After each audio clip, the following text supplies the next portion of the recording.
We're gonna do a song that you never heard before. The volume.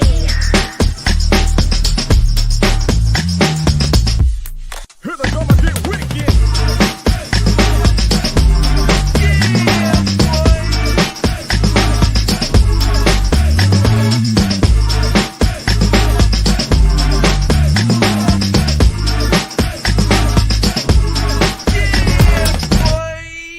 Here we go again.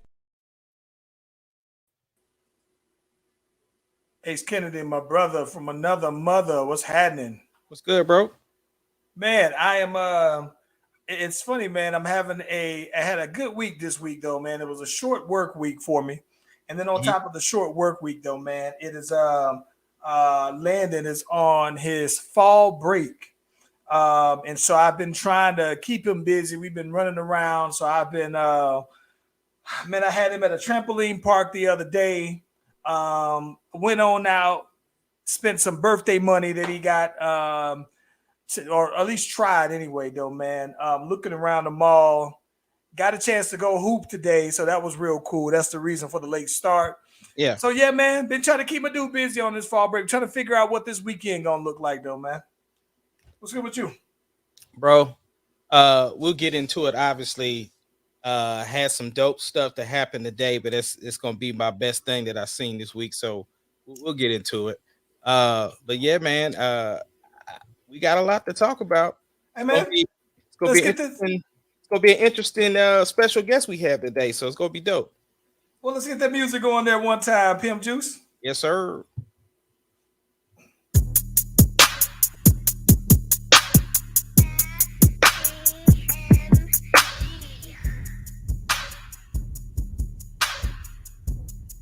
Doesn't matter what your name is. The Slash Brothers Podcast, the greatest podcast of all time.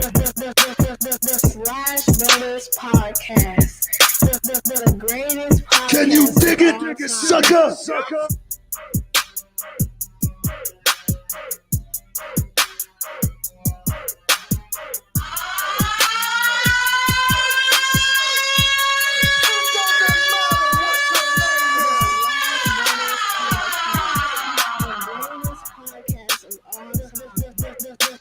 Slash Brothers Podcast, the greatest podcast of all time. Yep. Try Jesus, not me, 'cause I throw hands. Try Jesus, please don't try me, because I'm fine.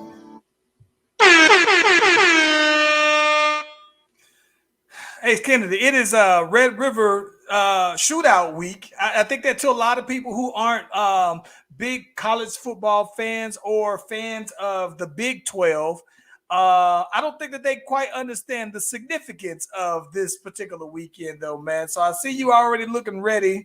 I'm ready on my side as well, though, man. What you expecting to see this time? Listen, it's going to be one of the best opportunities Texas has to destroy Oklahoma. It is a big deal. I was just telling Charlie. Charlie was like, "Daddy, I wish I had somebody to play with." I said, "Listen, baby, we trying to get the house clean." I said, "We having a party tomorrow." She got lit up then. So Hey. yeah. Deuce and Tari supposed to be coming over. I think only person that might not be here is Samai, because she working woman. So, but she was like, "Man, I picked up the wrong work day." I'm like, "I don't know what you was thinking, but that's fire." We're gonna cook it on up and be watching the game and hopefully get the dub. Well, listen, so this is the funny thing here about this weekend. So there's a couple things that I anticipate, right? So shout out to my sister Kima. They are asking my wife and her, and they are about 12 females deep in Brazil, in Rio. And so they've been out there. They went out there on Wednesday night. So they've been out there doing their thing. So it's literally just me and Landon, right? So it's almost like, all right, we didn't almost turn the crib into a frat house, trying to keep things in order.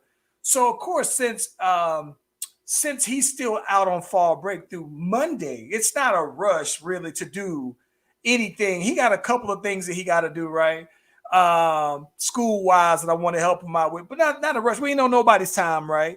So I'm thinking, you know what I'm saying, between the Red River shootout, I think that we gonna nacho it out. I'm gonna have to, we gonna do it that way. It's gonna be probably just the bros. But I think that even with this weekend for NFL, this particular weekend, I think that the Falcons and somebody else play in England, the early game, right? Early. Yeah. So it's going to be a football all weekend long kind of thing, though, man. So I'm pretty sure that the missus and the sister didn't plan for it to work out this way. But good weekend for them to be gone because it's all about football here this weekend, though, man. Yes, sir, man. I can't wait for tomorrow, bro. Everybody is hoping that Texas loses because they know the flag will be out. Because I'll be at the Life Church with my flag, bro. Just walking through the lobby like it ain't nothing, bro. Like the Texas flag is the Oklahoma State flag, huh? Bruh, I'm ready for it, and they already know. Hey, man, I'm not going to lie. I feel a little bit better now that we can switch quarterbacks. Yeah. Had him going for a couple of weeks. He's seen it, so he's not like freshman. He's seen the heights of the game, so I'm excited for that. So I feel more confident. Well, this means more to him than anybody. Sure. He is from Oklahoma. His dad played for OU. So very much he knows the coaching staff. They tried to recruit him. So, and like I said, he's from Oklahoma. He has something to prove. He wants to show them why they should have swooped him up earlier. So yeah, it's a big deal. Yeah, I'm just hoping that Spencer Rattler don't pick this game to say, all right, this is gonna be let me remind y'all why so many scouts had me in their top 10, prospects for the NFL, even though he fell off significantly, right? He ain't been what we thought he was gonna be based off of his performance going toward the last part of last year. So I'm hoping that he just don't, what I'm saying, like this. But you and I go back and forth a lot about Texas. Quarterback being a critical thing, right? But I think the part because somehow you believe the quarterbacks don't change the outcome of the game. That's the way you explained it to me. That's not what that's how you interpreted what I said. So but you explain explain to the people what you said then, since I got it wrong.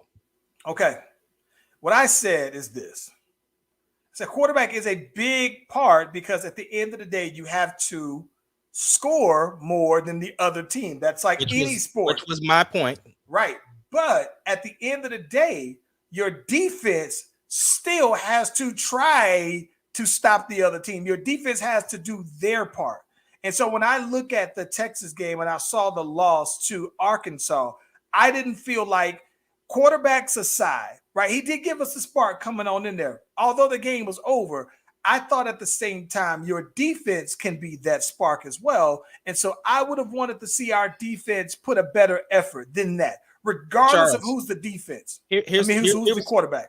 This is what I brought up, y'all. I said this.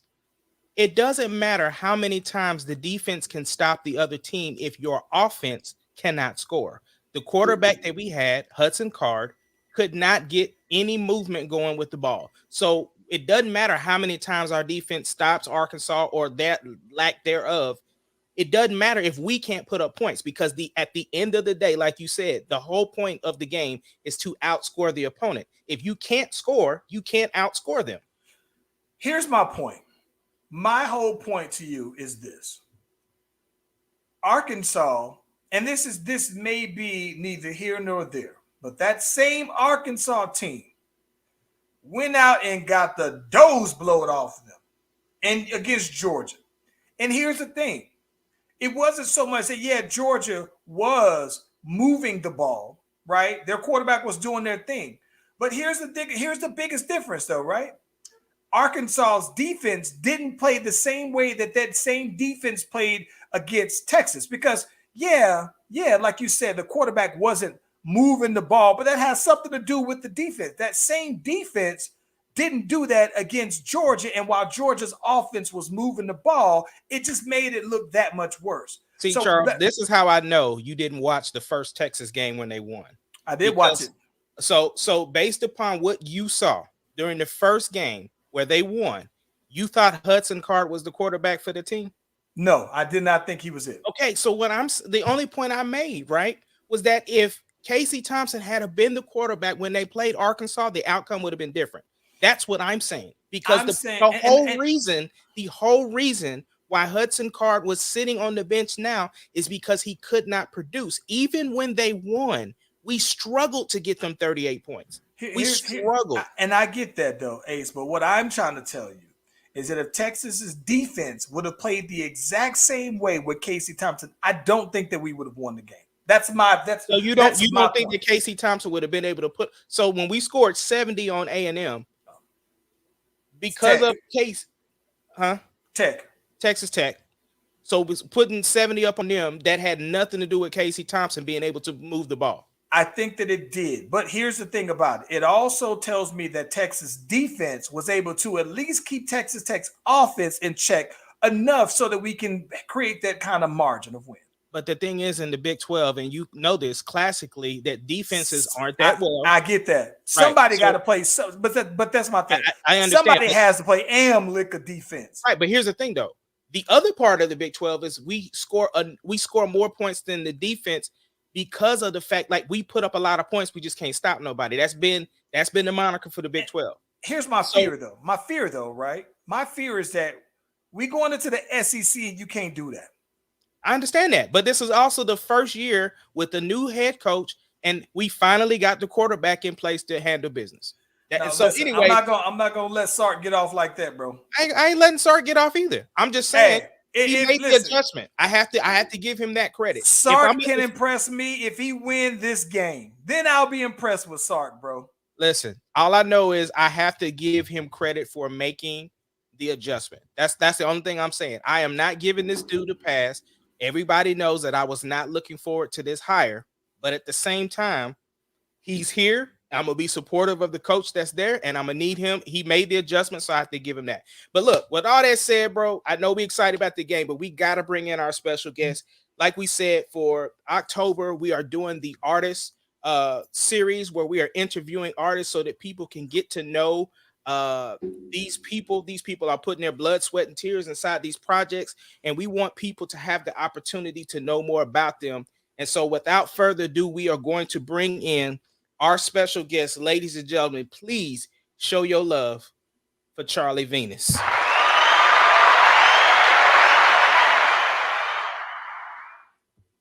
Dang, that was a swerve.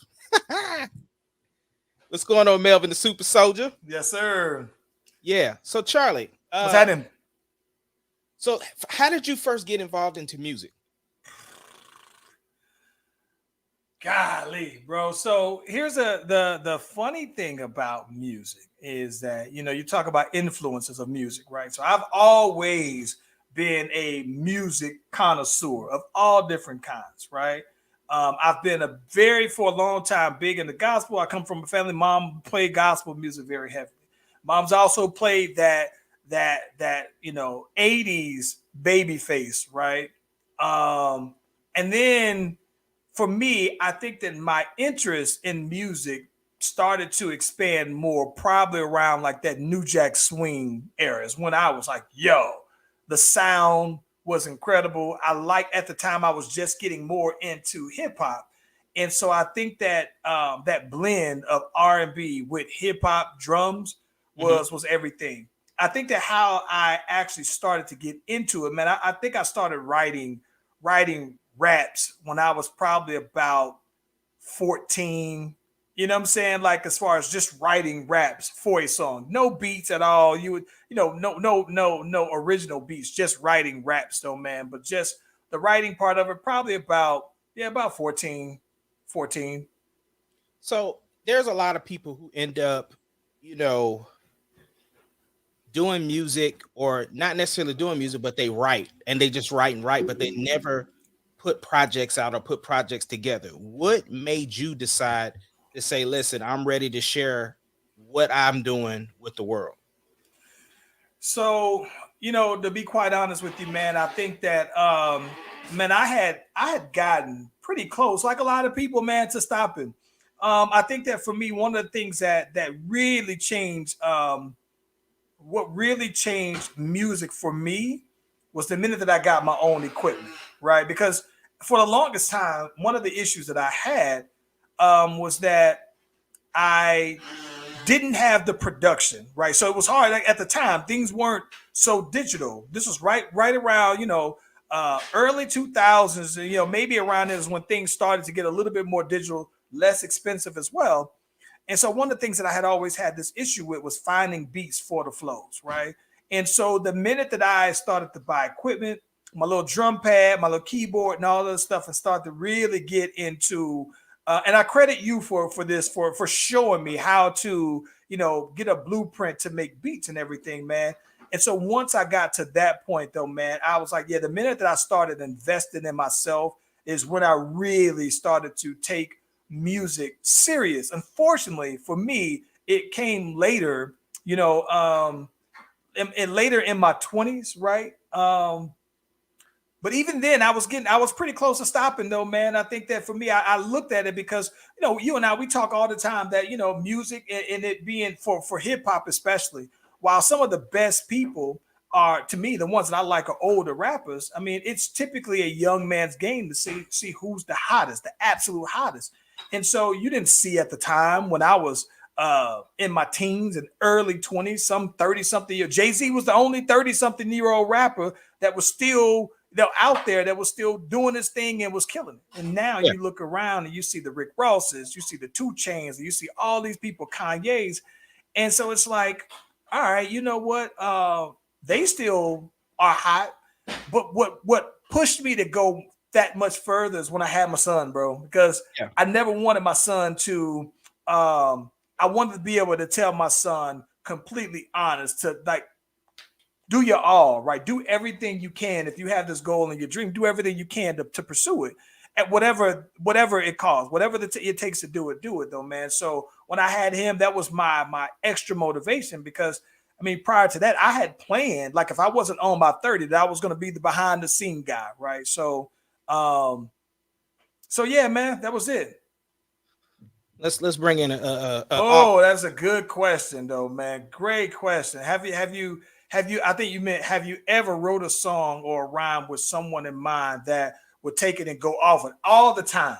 All the time. I think even now. So to answer that, I think the one thing that is interesting for me is that I will tell people, yes, at 40, I still am a rapper. I'm proud to be a 40-year-old rapper, but I'm a writer, right? So it doesn't, the connotation of, no, you too old to be out here still rapping still. It's like, no, I do consider myself an artist, a musician. I do consider myself that it's a craft of a songwriter.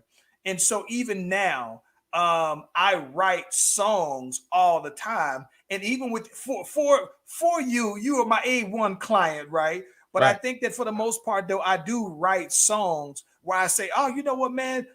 For this kind of beat, this is the kind of song that I could hear this kind of artist. And it comes out that it might be a ghostwriting kind of feel. But then I'm thinking like, listen, man, if my brother's over here working on something and we got a bag of songs that are written, there ain't no reason for these dope songs to go to waste. So that's how we, I mean, good question. The whole concept of slipping away was based upon a song that you wrote in the middle of the night. So middle of the night. Yeah, and we'll get into that because that's one of the questions. But the other thing I wanted to ask, because of your projects, listening to it, the production has been mostly done by you. Yes. Are you opposed to rapping off of somebody else's production? So I'm not at all. And here's the crazy thing. I'm not opposed to rapping off of somebody, and I welcome that. The one thing that I can say that as the producer side of me, I'm picky on who I have rap over my stuff. Who sings on it is one thing, right? Because I think that a lot of singing now, like you can, with the technology, you can manipulate somebody's voice enough to where you can make them sound good on a dope beat. Singing, right? But I think that my fear as a producer is giving someone a beat and then turning my head to what they're gonna say to it, right? Like my beats are my babies, right? So when I do a beat for somebody, I'm thinking like, listen, take care of my kids, bro. Like, so I'm not opposed to somebody. There are a couple of people who I would actually work with though, man. I heard your boy, the boy Ben Rich say, yeah, he do production. I thought that he'd do music. I didn't know that, I know that they do all of their stuff in house. I didn't know that was the production side, but I would love to see what kind of production Ben has as well, though, man. There's a cat that's what's my dude Illa from he does a lot of beats with samples and everything like that. But yeah, man, I'm not opposed to it. I've heard a couple of people who have some dope beats that I would say, yeah, I can kick something. It speeds up. I can tell you that it would speed up the creative process though. Yeah. So Yeah. you mentioned this, and we've already alluded to it. You said you are a songwriter. So where does this come from that like most rappers hold their stuff for just what they do? You don't really hear. I mean, there are certain people like Joe Budden, which he retired, but I mean, he still writes songs. So when I say songs, I'm not talking about ghostwriting for people, actually writing songs for R&B artists, stuff like that. Where does that come from? So I think that for me, it really comes from the vibe, right? So when I'm producing songs, like for me, it's tough because I don't just, some artists just have people just sending them beats all the time, right? So for me, I don't get that. And so as the songwriter, right, a lot of the songs that I write, that's why they're typically, unless you say, hey, you know what, I got this beat that I want you to help me with the song on. Or if you say, hey, here's a beat, I love the beat, I love to hear what you can do to it. But if it's not that kind of situation, then for me, it's always a matter of, hey, I started playing with this idea, and just like Slipping Away, right? I put down the chords for Slipping Away, and then once I put the bass line down to Slipping Away, and it had that bop to it, right? I add my drums and I'm vibing to it. Instantly, when I made this beat, it was a beat only for Slipping Away. Slipping Away was the only song. And I think that I made, like you said, you referenced it. This was maybe 12 o'clock, 2 o'clock in the morning. I'm up because I'm vibing to this particular beat that much to where I know how the vibe should be. And as a songwriter and someone who can produce, it comes full circle. And sometimes that's a instant thing, right? You make a beat and it's a go. And then there are some times where you sit on it, you listen to it. A lot of my album for the Bel Air 1 and even the Bel Air 2, I had already stacked up the beats. And when I made them, I knew these were beats that I'm like, I ain't letting nobody hear these. These is ones that I'm stashing for myself. And you just ride to them, man. And then that's how you kind of get the ideas. But for R&B, usually it's an instant vibe though, man. Instant vibe. That's what's up. Now, not only do you write, not only do you produce, not only are you an artist, a musician, a rapper, you have also started to edit and record your own music videos. Right. Why? Like, why are you adding all that to your plate? So here's the thing. I think that it's interesting because I would to be quite honest with you, I would rather not. Right. I mean, that's because the thing that when it's great to be able to do everything yourself. Right. It's another when you have to do everything yourself. So it's like, if you want to get it done, I don't want to wait on nobody else's time. The other thing about it too, man, is that oddly enough, man, you gave me the idea that said, hey, you know what? If you can mix vocals, right? If you can record your vocals, then technically speaking, bro, then you can do the same thing with video, except that instead of you using vocal waves, you're using images, right? So I was like, okay. So the first video I shot was the intro for the Bel Air 1, and I shot it in my garage. I had set up my light. No thoughts on apertures and all this other stuff. It's like, can you see me clearly? And so I did a couple of takes, maybe about 10 takes at different angles and closeness and everything like that. And when it came out cool, I was like, okay, this is pretty straight though. And and at the end of the day, it just allows you to also tap into a whole nother creative side of you that I wouldn't have known existed that I should have known existed, right? Because when I write songs that I want someone to be able to picture the lyrics, right? So when I'm writing this song, it's like I'm writing a movie script or a script for a short film and everything like that.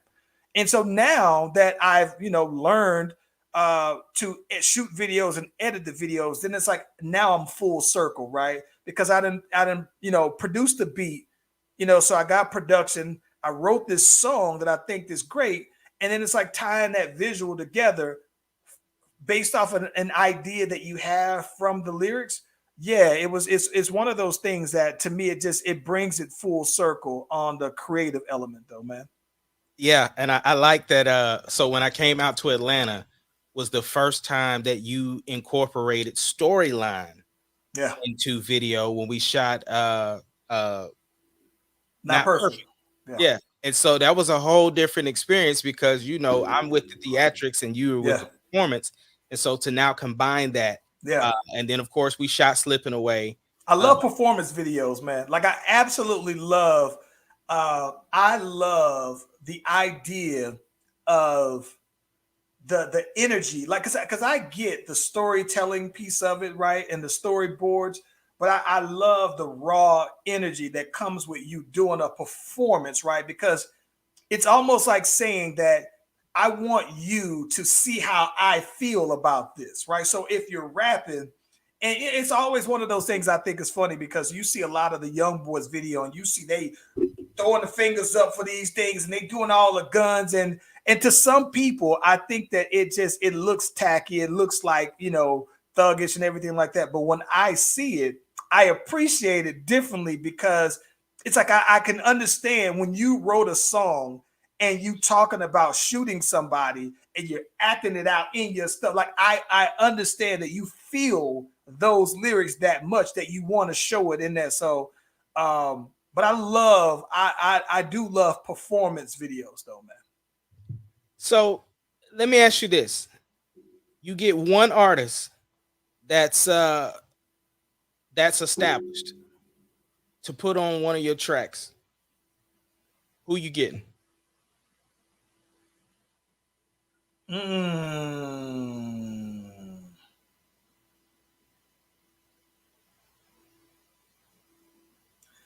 don't know. There's a reason why. There's a reason why I don't know. It depends on the kind of song that I'm doing, right? So if I'm doing an R&B song,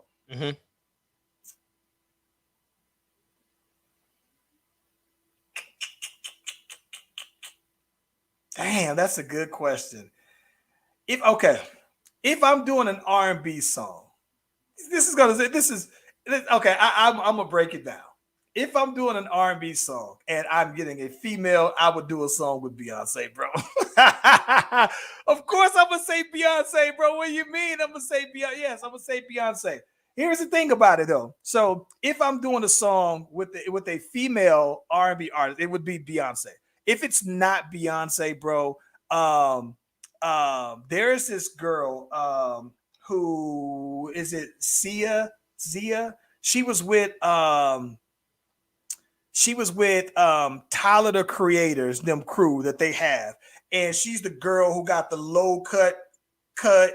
Oh man, she had a song. Okay, so listen, true story. She has a song that she did that inspired me to make a song that not had that vibe, but had the kind of knock when I made the beat. There's on the Bel Air 2. There's oh my god, I like that. The beat has this 808 dancing around at different pitches in the background, right? But aside from that, though, the type of flow on it, she's singing. She's an incredible singer, has this very unique voice. So I would say Sia is one. SZA is probably one as well. If I was doing a female artist, oddly enough, I probably would not put Meg Thee Stallion on it. If I was doing a song, I would probably want to do.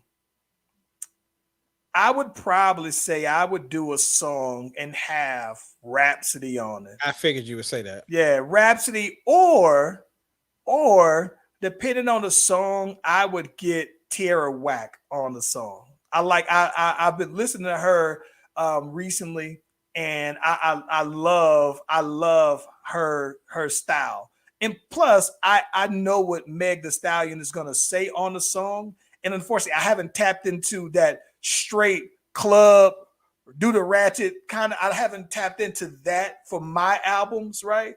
So if I was doing that, yeah, I would pick Meg on that. If I was getting an R&B guy on it, I would do a song with my dude Black. They call him Six Black, right? Black. I thought you was gonna say Tank. I knew you was gonna say Tank. I didn't know, but I like his style, bro. Black. Yeah, I like Black, man. Some people call him Six Black, but Black. I like his style, though, man. I like how laid back his style is, though, man. I think that he is real dope. Who else, man? R&B. You know, I think that for a long I'm gonna be honest with you, man. I would do a song with Usher, man. Like I before I would even pick like a Chris Brown or somebody like that, Trey Songz. I would say Usher, man. Yeah. I Usher. get that.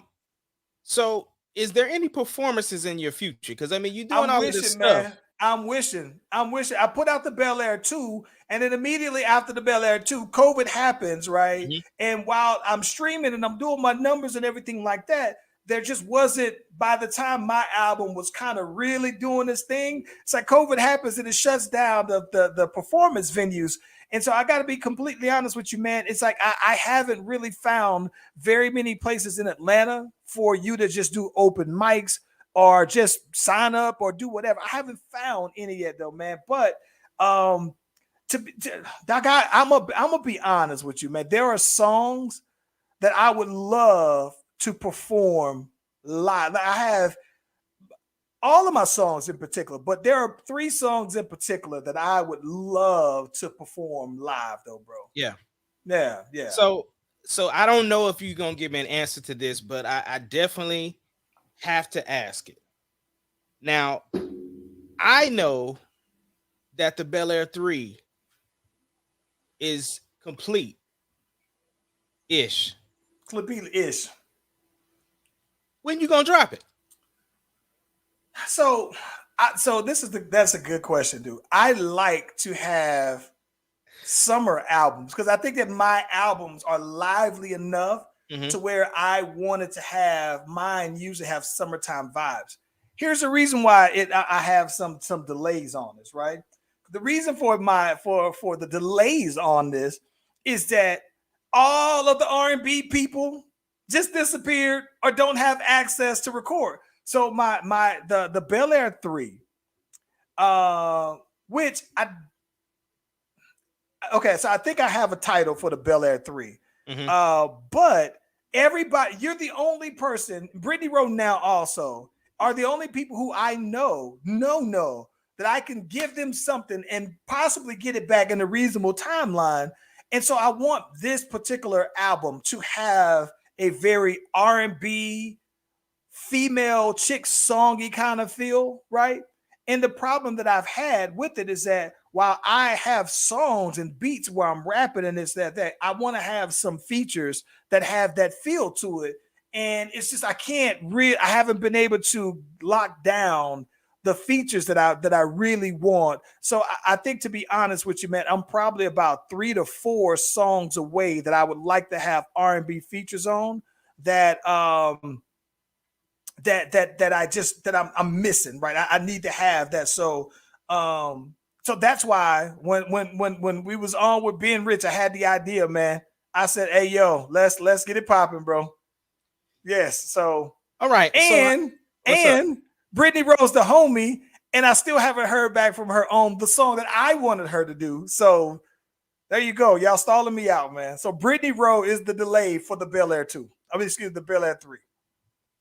Oh, we got another comment question.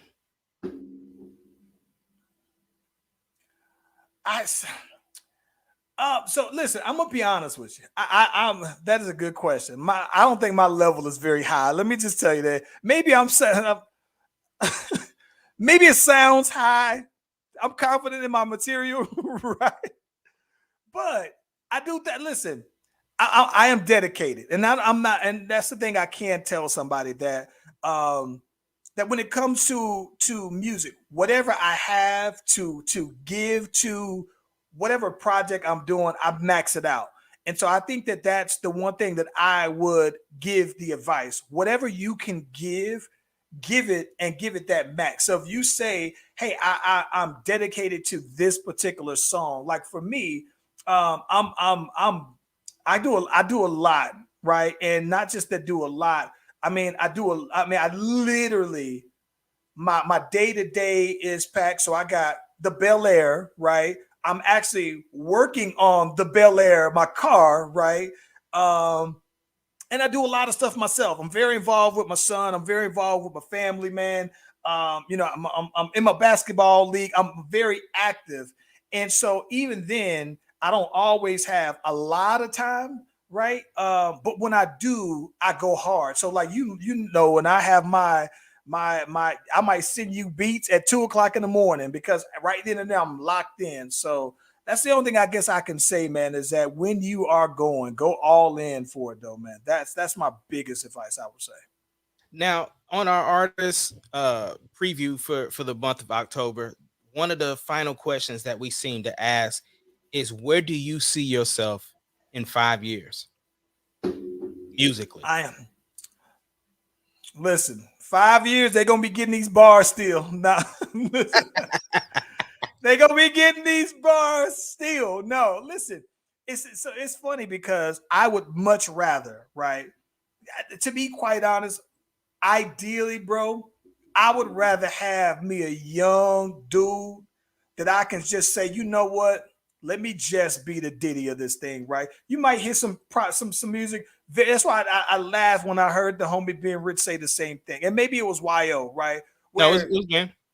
It's been where I still want to put out some projects, but I don't want to be try to be the feature artist. But what I would love to do though, man, is I would love to just have an artist that you and I that we would say, you know what, we still gonna do stuff, and whether it's R&B or whether it's rap, I would love to just get a young 18, 19-year-old artist who is raw but dope with everything, and just say, you know what, this is going to be our flagship artist. Because at the end of the day, I think that, you know, I do recognize for hip hop that at some point Jay-Z is going to have to stop rapping, right? At some point, Rick Ross is going to stop, right? And so I think that for me, the good thing is that, you know, Jay-Z has transitioned for the most part into artist management. You know, Rick Ross, he has other artists that he has as well. And so all these other, you know, artists have these other, you know,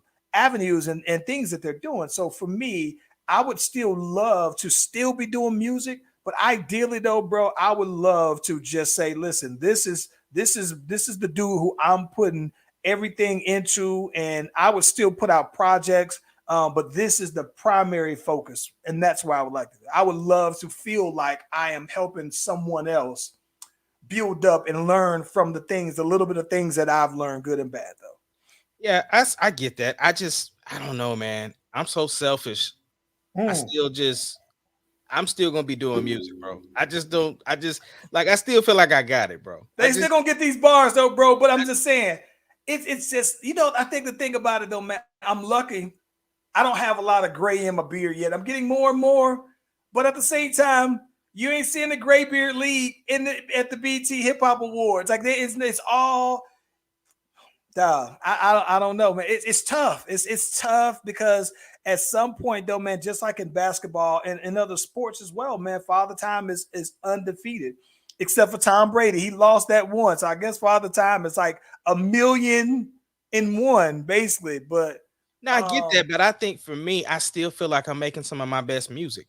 you're Like, making so, but you will, right? And here's the thing, because you're better, right? Every year, like this, like if you listen to Method Man, yeah, right, you'll hear Method Man, and he's as good skill wise as any other time. It's just he's not as popular, right? He's not in like that. Doesn't mean his quality of music has dropped or that he just forgot how to rap. I think once you have it and you consistently, you're doing it, you'll get better, right? Better, like that same like you said, production wise, right? It's you learn more, all this stuff though, man, and you apply those things that you learn. So it's like, yeah, you'll always be it, but I want to do it then, like right now, right? I think that I'm like, these boys ain't cold as me. What? But at the same time, I gotta give, I gotta give it a rap. You know what I'm saying? Like now, if Landon started rapping, bro, my heart would be so full that it might just bust out my chest, though, bro. yeah. Yeah. And it's weird because like Layla wants to do it, but Layla doesn't. Like, I've always said, hey, write down some ideas of what you want to sing about, because I don't know what to write for you. And I'm like, I'll help you formulate the stuff, but you got to at least meet me halfway. And so she's still like, I don't really know. So that's our dilemma with her. Bro, I'm gonna keep it 1,000. I always assumed that Deuce would start rapping, bro. Deuce just does. I think he just likes doing production. You know what I'm saying? He like can play chords and stuff now. He's like, obviously dope on the drums and making beats. But I just think that's it. He's like, nah, I'm cool on trying to be an artist or whatever. Like, I like producing, and he's put me on to some stuff that I'm like, okay, this is super dope. Like I watched Tiny Desk stuff. Let me tell you what's funny, bro. It's funny you say that. So yesterday, I'm with Landon and a couple of his homies in the neighborhood. One of them is like 15. The other one is his age, about 12, right?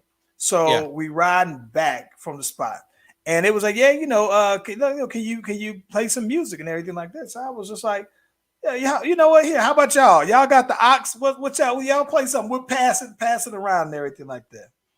And I told you I've been trying.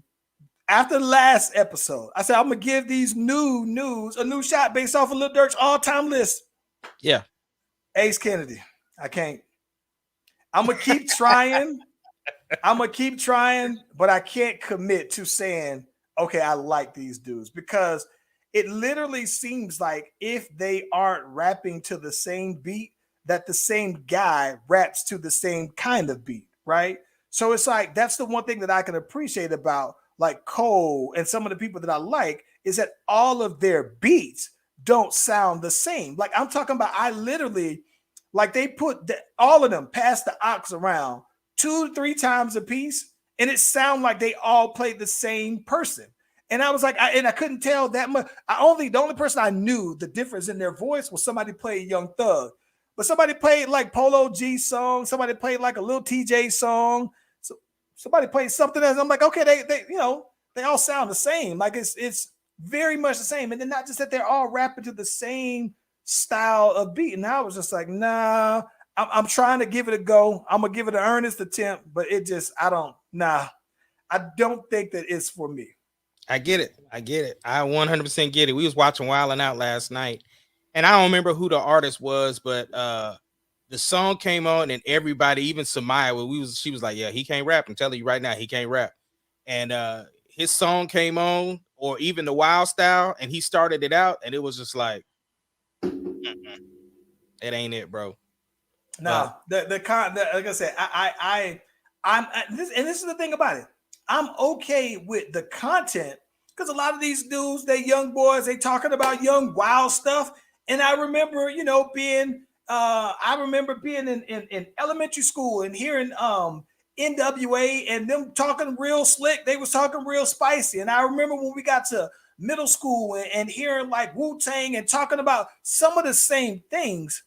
I think the part that I'm missing though, Ace, to be honest with you, man, is that I just think that there's a certain dedication to skill that I think is missing. That's probably my biggest thing. Like I'm not impressed by things that I think used to matter, like wordplay. I'm not impressed with the whole delivery that everybody does. It doesn't blow me away, but to them, it's the thing, the delivery. I'm not impressed with the metaphors, the similes. I'm not impressed with any of those things. And I think that just says you have skill. And so because of that, though, man, it's like it doesn't have no one artist that I've heard so far. And I'm going through the list. None of them, I'm not blown away by any individual thing about them, though, man. So I gotta double check, but he has the baby on the list and Lil Baby. I like both of the babies. Yeah. I don't know, but I don't. It don't look promising, bro.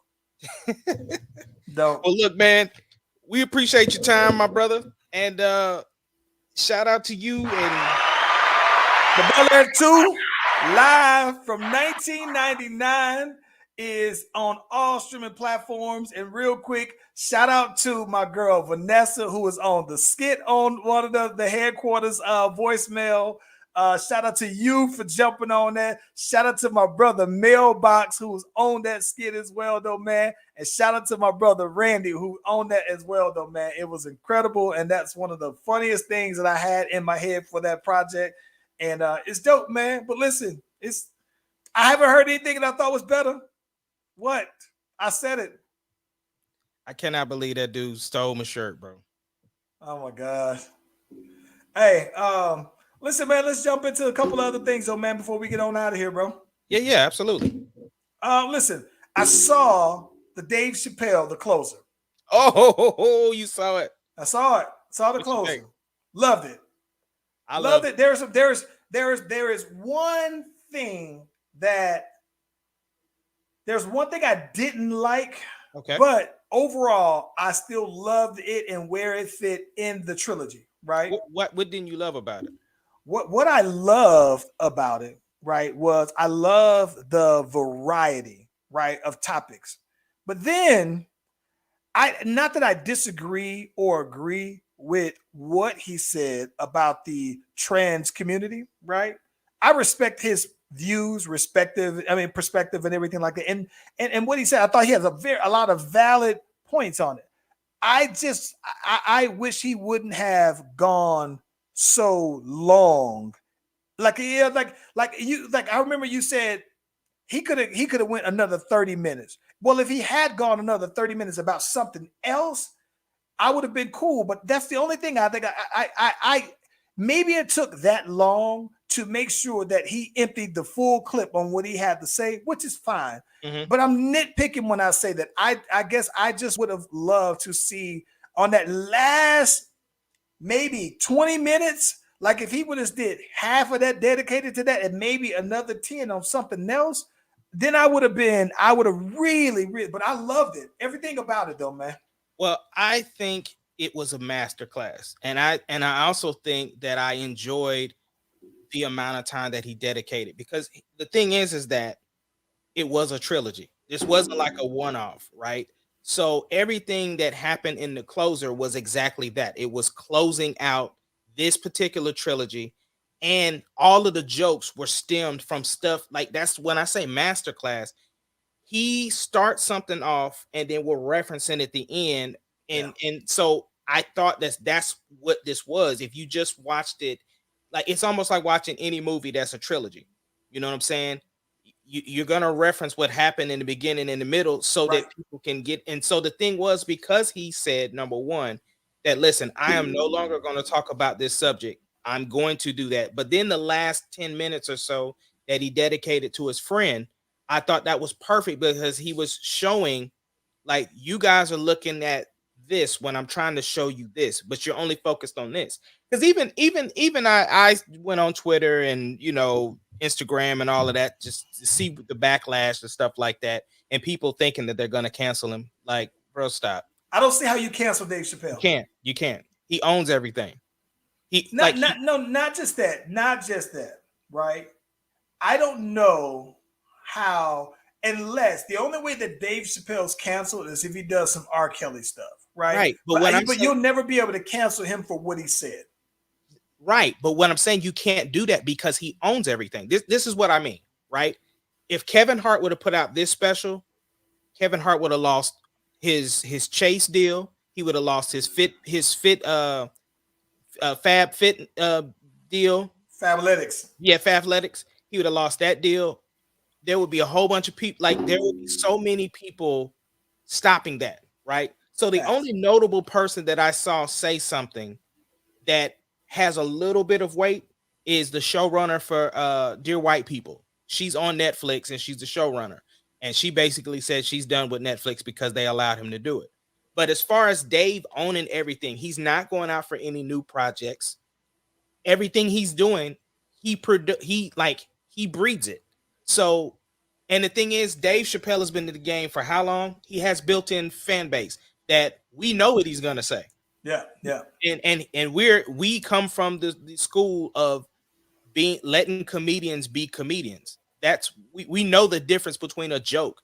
And the thing is, see, the problem is a lot of times when you look at people that's going after comedians for the things that they say, Dave Chappelle is an equal opportunist when it comes to talking about people. He talks about everybody. Facts. So if you're gonna be mad about this, then I need you to be mad about that, about that, about that. But you're not gonna silence a comedian, an artist like him. It's like him and Bill Burr and Tom Segura. You're not gonna be able to cancel them because, like you said, unless it's something like some R. Kelly stuff or whatever, for something that they say, no, it's not gonna work. I think the thing so here's the thing that I think that I thought that was that I thought was incredible, right? I thought the part that stood out to me that was like this was the I think that the one part that I thought was the part that was like the biggest knife in and the turn, right, was when he said something to the effect of, "Oh yeah, you was white when it was time to be white and not just somebody who was transsexual or gay or whatever." When he said that, I was just like, "Good, what?" That was the part that I was just like, yeah. That I was like, "Yo," but and I thought that what was the funniest thing that you remember? Listen, I don't know because this is what I was gonna say, right? We just talked about the latest Kevin Hart special, Zero F's Given, right? And we were saying that I told you I am one of the biggest Kevin Hart fans. I love almost anything Kevin Hart does, except for that last special. I tried to even rewatch it after watching the Dave Chappelle. I couldn't do it. He did eat his bootios before making that. Listen, bro, I understand what Kevin was trying to do. He said why he tried to do it, and I get it. And if that's what he wanted to do, fine. But my thing is, the reason why Kevin Hart was the funniest back when I watched his other specials is because you could relate to the stories, right? And there was no quotables from Kevin Hart's special. There are so many quotables from Dave Chappelle's. Like, there's so many quotables. Which of the trilogies? Clifford was hilarious. Okay, so let me ask you: which of the trilogies do you like the most? That's hard because I'm gonna have to go back and rewatch them now because this is recent. This definitely made me want to go back and like watch Sticks and Stones. Yeah, I think the one that I liked the most was when he told at the end the 3 times he met OJ. Yeah, that one was the funniest one. See, but that's just like you want to go back. Yeah, but there's so many quotables, bro. Like there's so many quotables in there that like listen, I'm just repeating what Dave said. So y'all never said that she was all hardwood down there. I thought that was hilarious, bro. Yeah, hilarious, bro. When he referenced Space Jews twice, bro, listen. It was how he referenced it that made it funny. But I'm just saying, like he had that. He had When Listen, when they first was like, oh, he said, hold on now, it's gonna get worse than that. it's gonna get worse than that. It says go get worse. I think the part that I liked the most though was when he said, Clifford, you know what I'm saying? And I think the part that was about it, he was just saying the bullets don't hurt him, but it's breaking his heart, right? You know what I'm saying? I thought that was the part that almost like lured you in, right? It lured you in to the compassionate side. Yeah. But then when the police pulled on him, no. When he was talking about the two dudes, he said, which one of y'all is Clifford? Right? I thought that was that's when you made that was the brilliant part to me. Listen, about flipping the compassionate part to make it sting, though. It was hilarious, bro. It was brilliant, bro. When he said don't abort the baby, bro. Don't abort the baby. I was drinking something and it almost spit out my mouth from drinking. Don't abort the baby though, man. And listen, let me ask you this, because there are some people saying, oh, Dave Chapelle is out here snitching on the baby. And I was like, how can you snitch about something that's public knowledge? I thought that everybody knew that about the baby. And he's a comedian, because the stuff that happened to the baby was self-defense. It's all public record. He's making a joke. And again, if you're trying to analyze Dave Chapelle, you watching the wrong special. But bro, they had these two people from the audience that they kept putting the camera on. That's all on Twitter, bro. They said, and the memes was out, like when you thought you was going to this, but you ended up at a Dave Chapelle concert. Like that was the other thing that was funny, when the chick was following him around and he said, now, did you buy a ticket? Did you, come to a concert, or did I come and follow you to your car and do my act? Which one is it? He said, keep the comments. This is real life. This is real life. Keep it in the comments. I thought that was funny. Listen, I'm not gonna lie. I thought that it was funny when he said that he fought the time that he was fighting the gay girl. That story was hilarious, though. But I was like, I was in tears at that point, though, bro. In tears. Bro, you gonna give me 3 feet. Yeah, bro. I thought that it was hilarious, man.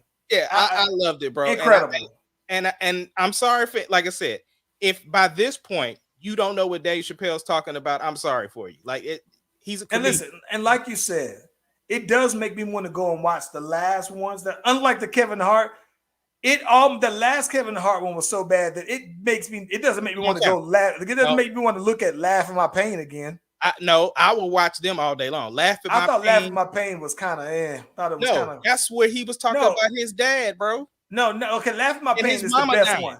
No, okay, that's the best one. The last one before Funny was the best one. The Seriously Funny was the best one. But I'm talking about, no, he did the one. What would the one he was talking about? He stepped out. That was Irresponsible. Irresponsible. I actually went to that tour live. It was. I thought the Irresponsible was trash, but then when he did this last one, I was like, okay, well, it makes Irresponsible. No. I get it, but I went to Irresponsible live, and it was hilarious, bro. Like when he was talking about all the different positions, when he was trying, he said there's some positions, if you get caught in them, they nothing you could do about it. When he was talking about all the sex positions that his kids catch him in, dog, that was when he was talking about how he was hiding guns all in his house, bro. Listen. Compared to Serious Funny though, bro, it was light.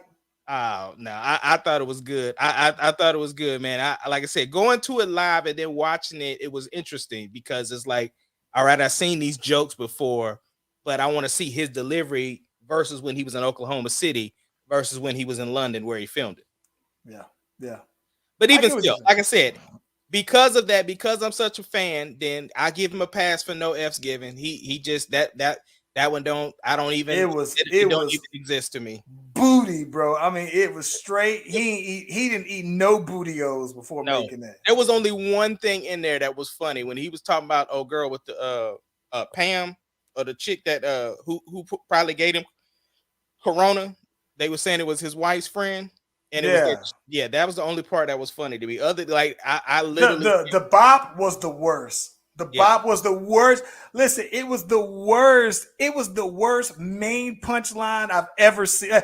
It was bad, bro. I mean, it was bad when he was basically setting you up for the bop, bop, bop. And then I was just like, brink of a piece. I was just like, no, it didn't work for me though. But nothing about it worked to me. For me personally. Listen, I've already watched the new Dave Chapelle twice, bro. I've already watched it twice. I want to watch it again. And seeing that I got the TV completely to myself and don't have to share it, I just might go ahead and watch all three of them.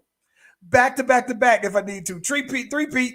Listen, I'm trying to go out there with Chris Top just so we can run into Dave Chapelle because he run into him all the time, bro. Hey, man, let me ask you this, though, man. We also saw that these old NBA boys is out there, man, defrauding they little health stuff on out there, though, bro. Was that crazy or what, though? $4 million? So basically, you had this one cat who had the idea. He was like, listen, I have these vouchers that I can give you these boys that you can submit to the NBA. They'll pay you for it for these medical and dental visits. And all you got to do is give me a cut of it. It was like 18 people, bro. And 16 of them got picked up yesterday. So I don't know about the other two, but yeah, like Glenn Davis was involved. Sebastian Telfair. Yep. Tony Darius Miles, Tony Allen. Yeah, it was bad, bro. Listen, man. Listen. My thing is that these boys would have made millions of dollars in the NBA. Man, Big Baby ain't he still playing in the Big Three? Yeah, I remember seeing a video Big Baby made where he was on an airplane and he was just sitting here flossing with a bag that looked like maybe $1 million, though, bro. Yeah, he just can't. He cannot stay out of the controversy, bro. Feel bad for him, but I mean, hey, he out here making these decisions, bro. But yeah, they defrauded the NBA and got caught on up, bro. That's terrible, though, bro. Listen. I'm not one that I don't have an ounce of sympathy for whatever the consequences are from that, though, man. Not a single ounce. Because then at that point, though, man, you've already made millions of dollars, though, right? I mean, like Darius Miles, he signed I think a $50 million or $70 million contract that I remember when he went to Portland. And I mean, Glenn Davis was getting money. Sebastian Telfair was in the league for a little while. Tony Allen was the one that stood out to me because I remember Tony Allen for years playing for the Celtics. I remember him playing for Memphis and him making all defense and everything like that, though, man. That was one of the. I'm just like, bro. Some of the people who Jamario Moon, like there were people who I knew, but they were just like bench players and everything like that, though, man. So Shannon Brown was one that got me the most, but he was Big Three as well. Shannon Brown's on there. Ain't that Monica? They ain't together, no. They got divorced. But I'm saying, wasn't it? That was her dude, right? Yeah, they was married. Okay. And I think they got like a kid or two together, though, man. And they just recently, she was the one who got hot when that boy Charlemagne said black men don't cheat. She was like, no, yes, the hell they do. I was like, yo. Yeah, man, what we do about Kyrie, bro? What should they do with him, man? Trade him if you can, bro. And listen, this is the thing that's crazy to me, right? Because my understanding of this is the part that looks this is the part that makes KD looks strong but weak at the same time. Because the way that I understand this story, though, of how they even got together is that it was like Kyrie who picked the Nets, right? Like KD went where Kyrie was going. Whereas I think that most of the league would have said, well, damn, KD, you pick your place. And then if we need to get Kyrie, then that's fine. But I think that most of the time, I think that if the way I understand this was that they got to Brooklyn because that's where Kyrie wanted to go. And KD just said, wherever you want to go, I just want a ball, right? But then so it made KD look like the follower when he should be the lead. But then what also makes him then turn around and look strong is the fact that they apparently proposed trading Ben Simmons for him. And KD was like, nah, man, we ain't doing that. So I don't know, man, but I thought I just saw something that popped up on my phone about that, though, bro. So the Nets are in a rough place, right? Here's the thing. For one, that may have been the case that Kyrie wanted to go to Brooklyn, but at the same token, Brooklyn didn't want Kyrie. Brooklyn wanted KD, so they had to take it as a package deal because that's what KD was like, look, I'll come if you get Kyrie too. So the other thing is, the reason why it's going to be hard for them to trade him is because Kyrie's people have already told him, if you trade me, I'm retiring. And you don't want to just give up somebody like Ben Simmons for nothing. But yeah, I just saw that they said that Kyrie will be able to practice at the team's facility, but he still won't be able to play the home games. Right? So that guy, I don't know, man. I mean, if you saying, all right, well, you know what, Kyrie, you only gonna be able to play 41 games, and we're gonna have to pay you half of that. I think Kyrie seems to be the kind of person who would double down and say, okay. Here's where I'm at, right? At what point, right, is it like, look, I gotta let him do him versus, bro, we trying to win and you over here BSing? What at what point do you think that should be where KD or James pull him aside, bro? Listen, man, it should have been happened. It should have been happened, bro. But my thing is like I still think it's a choice, though, right? Like, I'm all for that. So it's hard, right? Because it's like I believe in choice, but like I believe in choice, but at the same time, it's like, bro, like, and I can't even say what you signed up for, because that wasn't a requirement when he started playing. Wouldn't surprise me one bit, bro, if Kyrie is already vaccinated and that what he is standing on is the principle of choice. It wouldn't surprise me if he's already vaccinated. That's what I said too. Because I mean, when he said that this is private, that's what I thought too. Was like, he's already in the process of completing the vaccination. I'm over it though, man. I'm over it. Like, I like Kyrie, but I don't like him that much to where I'm like, oh man, I need to see Kyrie. Like, no, man. I'm not. Yeah, I'm not with it. Hey man, we didn't talk about it, but give me the best say you see last week before we get on out of here. Bro, listen. So today I had the opportunity to go to Deuce's basketball practice. Bro, your boy was weak, bro. Your boy was weak. I wasn't graduation crying. But my eyes watered up a little bit, because I was like, my son, the person who I helped bring into this world, the one that I changed his diapers, is now a man in college. Like, and he looked like a man in college, because obviously he's short, you know what I'm saying? But he done bulked up a little bit. Like, he put some meat on him, you know what I'm saying? Yeah. And he was out, and just like Deuce fashion, every team Deuce has ever been a part of, he just somehow becomes the leader of the team. You can 100% see that's Deuce's team, bro. The varsity. Like, he's on JUCO. On the JUCO, okay. Yeah. So he's on the JUCO, and so but at the same time though, like, the coach already has them side conference. I ain't gonna put their business out there, but I'm just saying him and his coach got a great relationship.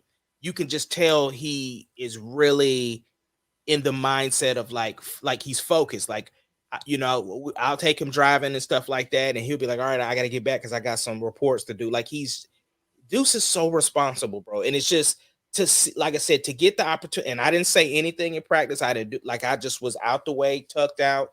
Didn't want to like make it a big deal that I was there. I was just tucked in the cut, just wanted to watch, and just watching them out there, getting comfortable with the whole system. And that it just did my heart right, bro. Just it was the best thing that I seen.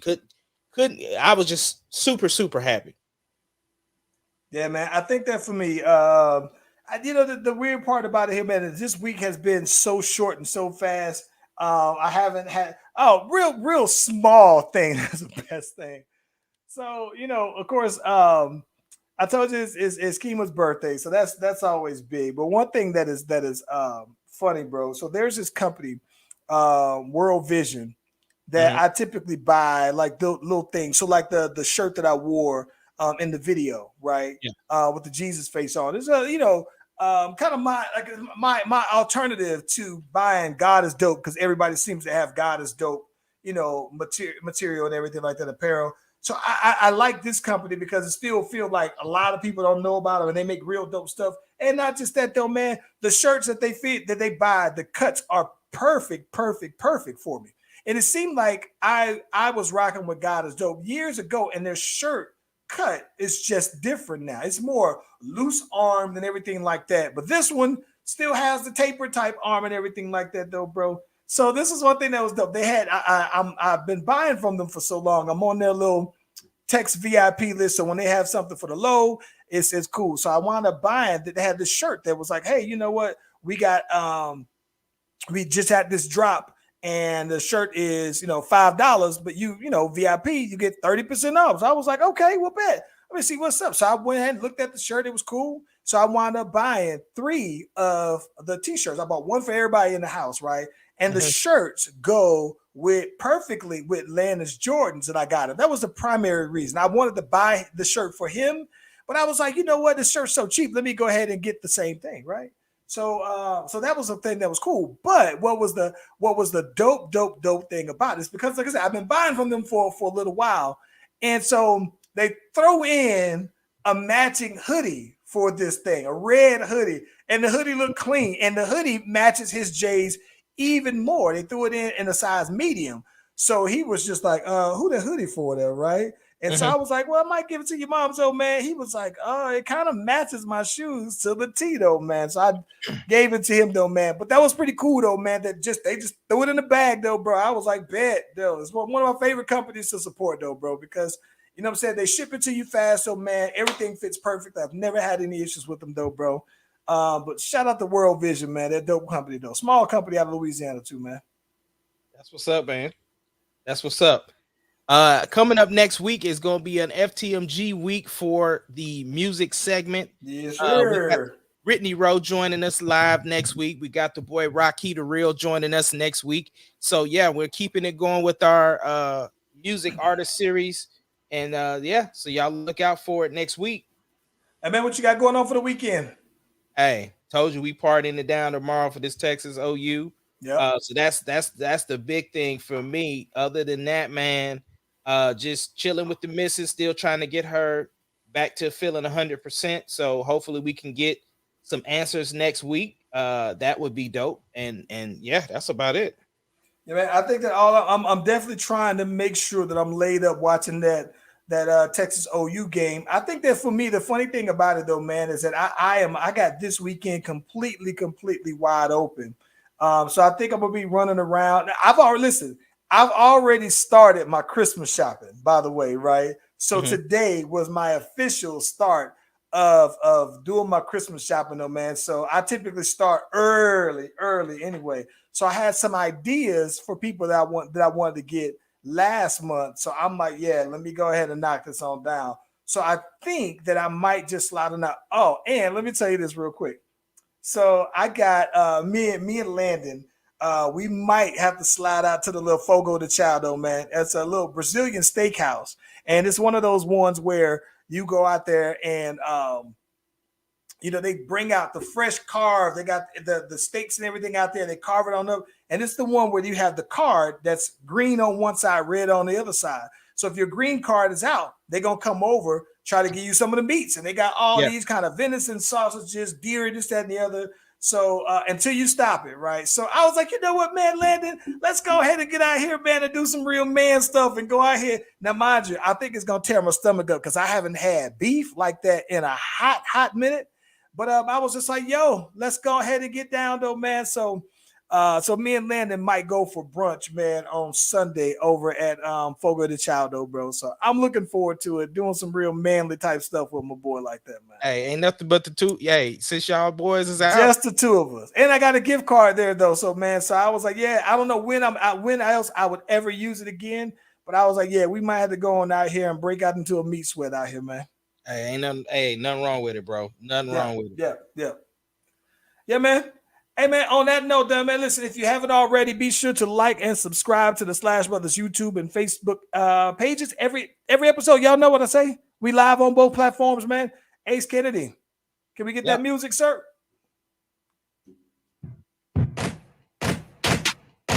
Okay.